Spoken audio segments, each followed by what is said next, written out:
At 8:45 p.m. on the night of my 10th wedding anniversary, the air in the Napa Valley vineyard was thick with the scent of jasmine and expensive perfume.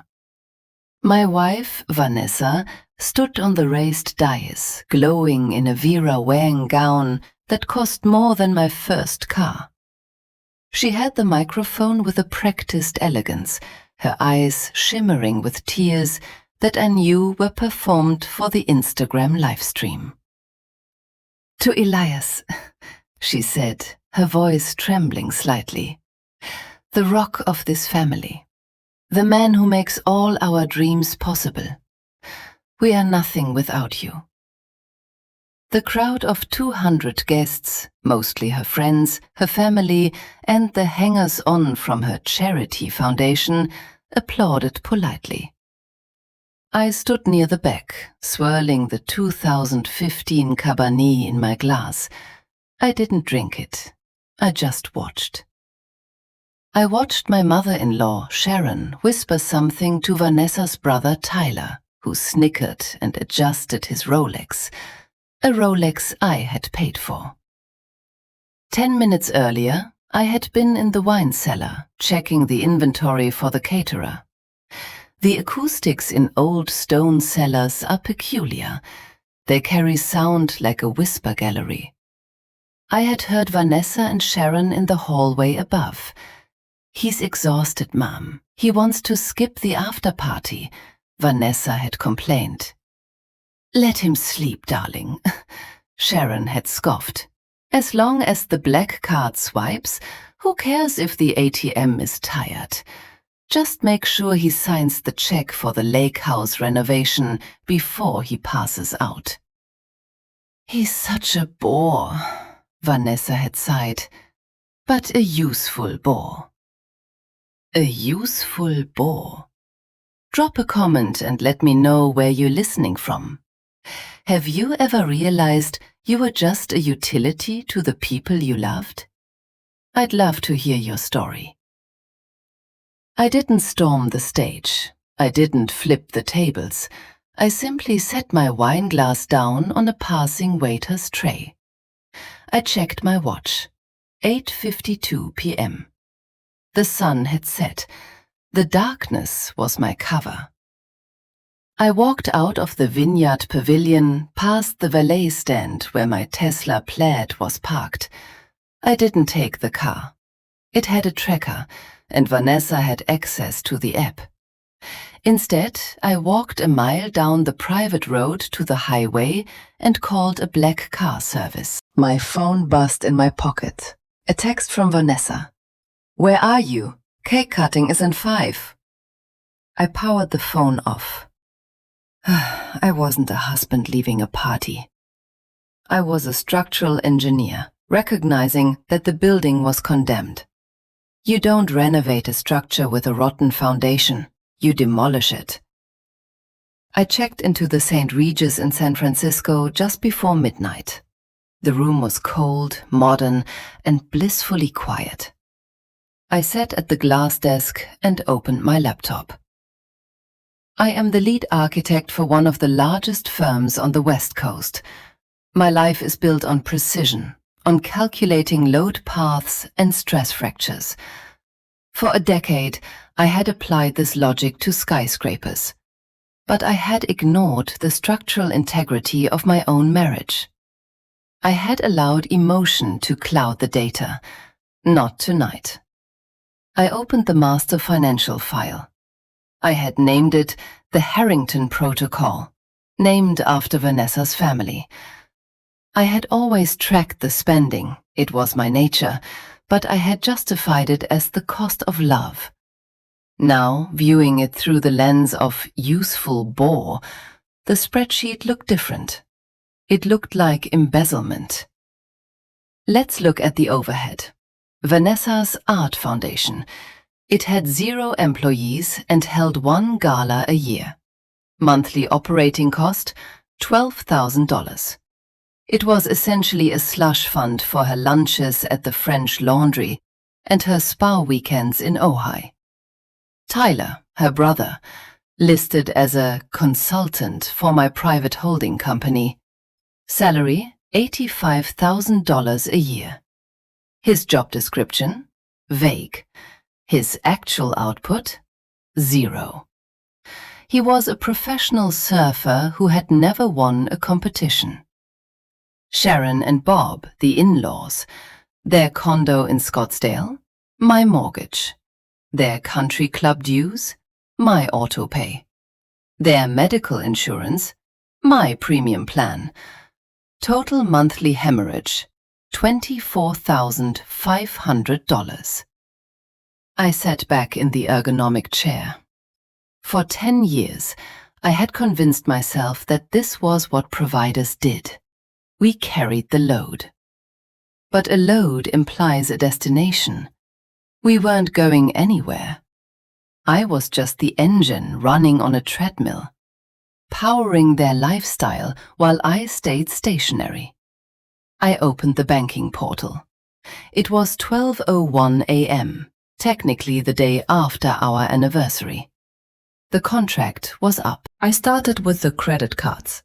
The Centurion card Vanessa used for her styling needs.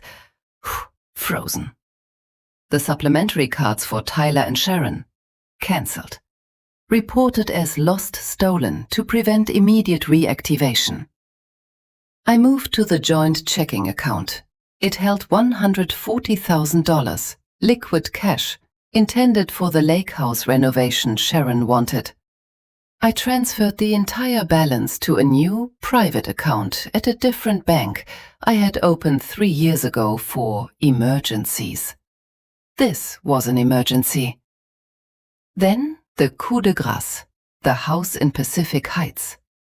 I had bought it before the marriage. It was in a trust. Vanessa was a beneficiary, but only upon my death. As long as I was alive, I was the sole trustee. I logged into the smart home system.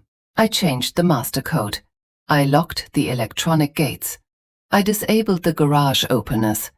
Then I initiated the lockdown mode on the Tesla she was currently driving home. It would limit the speed to 50 miles per hour and disable the stereo and AC. Petty? Perhaps. But considering I paid for the electricity charging it, I felt entitled to conserve energy. I closed the laptop at 3 a.m. I didn't feel sad. I felt light. I felt like I had just offloaded 500 tons of dead concrete. The next morning, the silence broke at 9 a.m. sharp. I had turned my phone back on, and the notifications flooded in like a tsunami. 47 missed calls, 82 texts. Vanessa. Car declined at the vineyard. Embarrassing. Fix it. Tyler. Hey bro, trying to buy gas. Says card is invalid? Call me. Sharon. Elias, are you insane? We have brunch with the Mayhews in an hour and I can't pay the caterer. I didn't reply. I ordered room service, eggs Benedict and black coffee, and called my lawyer, Marcus. Marcus was a shark who wore Tom Ford suits and didn't believe in alimony. We had drafted a prenup 10 years ago that Vanessa had signed without reading, too busy planning the honeymoon. It's time, I told Marcus when he answered. The infidelity clause? Marcus asked. He knew about the rumors regarding Vanessa and her personal trainer, rumors I had ignored for 2 years. No, I said, slicing into my eggs. The forensic accounting clause, embezzlement from the marital estate. 3 days later, I walked into my office. My assistant, Jessica, looked nervous. Your wife is in the conference room, she whispered. And her mother. They're loud. I nodded and adjusted my tie. I walked into the glass-walled conference room. Vanessa was pacing. Sharon was sitting with her arms crossed, looking like a bulldog chewing a wasp. Elias! Vanessa screamed when she saw me. She looked tired. The glamorous veneer from the anniversary was gone. She was wearing jeans and a sweater, probably because she couldn't access the dry cleaning. "Where have you been? The house locks are changed. We had to stay at Tyler's apartment. It smells like weed and wet dog. Do you have any idea what you've done?" "I have a very clear idea," I said, sitting at the head of the table. I didn't offer them a seat. "This is financial abuse," Sharon barked. "I've spoken to a lawyer. You can't just cut us off. We have a standard of living to maintain. It's the law." "Actually," I said, sliding a thick file across the mahogany table, "it's theft." Vanessa stopped pacing. She looked at the file. "What is this?" "That," I said calmly, "is a record of the $450,000 you funneled from the Vanessa Foundation into Tyler's crypto wallet over the last 3 years. It's also a record of the corporate card usage by your mother for business expenses that were actually trips to Cabo." The room went deadly silent. The air conditioning hummed. "I spoke to the IRS this morning," I continued, leaning back.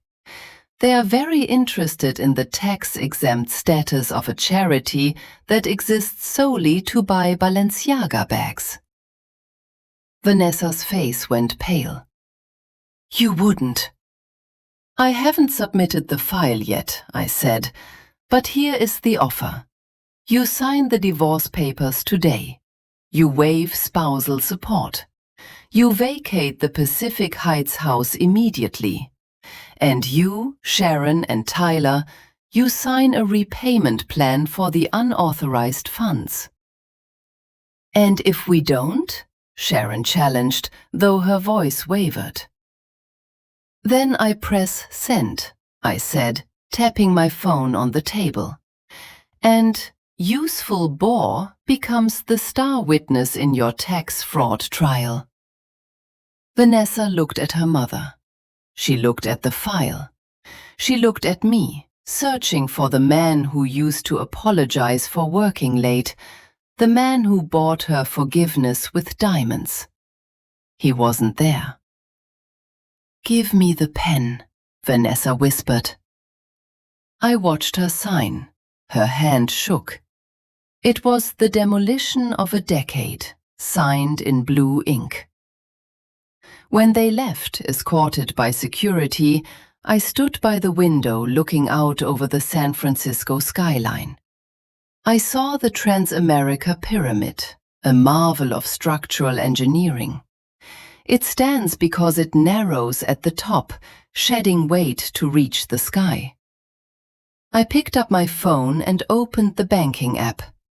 Current balance, stable. Projected outlook, infinite. I was alone in the conference room. No anniversary party, no cheering crowd. Just the silence of a man who had finally engineered his own freedom. And for the first time in 10 years, the view was spectacular.